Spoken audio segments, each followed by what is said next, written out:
Pernah tak anda fikir, dari mana sebenarnya datangnya konsep baik dan buruk ni? Selama beribu-ribu tahun, jawapannya nampak mudah. Dari Tuhan. Tapi, lama-kelamaan, sesuatu mula berubah. Dalam perkongsian kali ini, kita akan jejaki satu perjalanan besar dalam sejarah etika. Dari zaman perintah Tuhan, sampailah ke era di mana akal manusia pula yang jadi panduan. Inilah soalan utamanya. Tuhan atau akal manusia? Dan percayalah, jawapan yang kita pilih ni bukan setakat sembang falsafah kosong tau.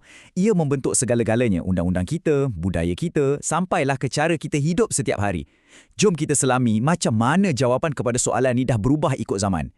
Kalau kita tengok balik sejarah kan, untuk tempoh yang sangat lama, jawapannya memang jelas. Moraliti atau apa yang baik dan buruk datangnya daripada agama. Inilah asas yang tak pernah dipersoalkan dalam hampir semua tamadun di muka bumi ni. Okey, apa benda sebenarnya etika agama ni? Senang cerita, baik dan buruk tu ditentukan oleh satu sumber ilahi. Slide ni guna satu metafora yang best, dimensi menegak. Maksudnya, peraturan moral tu datangnya dari atas, daripada Tuhan, turun kepada manusia. Ia satu struktur top-down, faham kan? Dan idea macam ni, ia ada di mana-mana, tak kira tamadun mana yang kita kaji. Sama ada kita tengok tafsiran Talmud dalam agama Yahudi, Wahyu dalam ajaran Kristian, Al-Quran sebagai panduan lengkap dalam Islam, ataupun konsep Dharma dan Karma di Timur, prinsipnya tetap sama. Moraliti datang dari sumber yang lebih tinggi. Tapi, macam yang kita tahu, sejarah ni sentiasa bergerak. Bermula sekitar abad ke-17 di Eropah, satu revolusi pemikiran mula tercetus. Satu cara pandang yang baru tentang moraliti mula muncul. Satu cara yang tak lagi bersandar sepenuhnya pada agama. Jadi, macam mana perubahan besar ni boleh berlaku? Ia bukan terjadi dalam satu malam. Mula-mula pada abad ke-16, gerakan reformasi dah mula memecahkan kuasa mutlak agama. Ini buka ruang untuk pemikir macam Thomas Hobbes pada abad ke-17 yang berani kata, kita boleh bina etika guna sains, bukan wahyu semata-mata. Dan kemuncaknya pada abad ke-18, zaman pencerahan tiba, di mana akal manusia diangkat sebagai raja, sebagai panduan moral yang paling utama.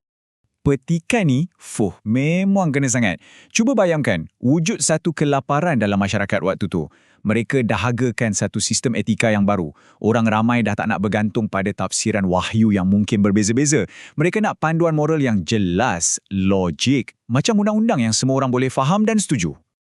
Baiklah, kita dah tengok dua pendekatan yang sangat berbeza. Sekarang, apa kata kita letakkan dua-dua ni sebelah menyebelah?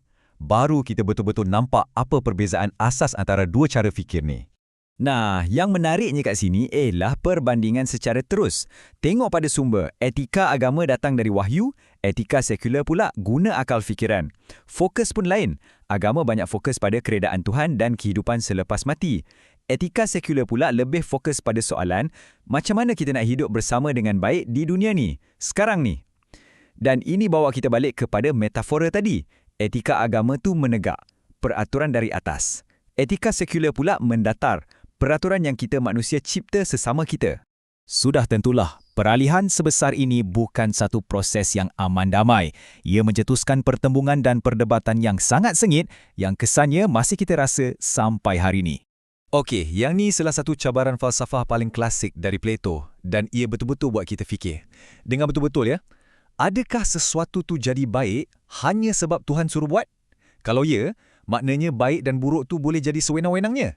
Tapi, kalau Tuhan suruh buat sesuatu sebab benda tu memang dah baik, ini bermakna ada satu standard kebaikan yang wujud di luar Tuhan sendiri. Nampak tak? Soalan ni betul-betul menggoncang asas etika agama.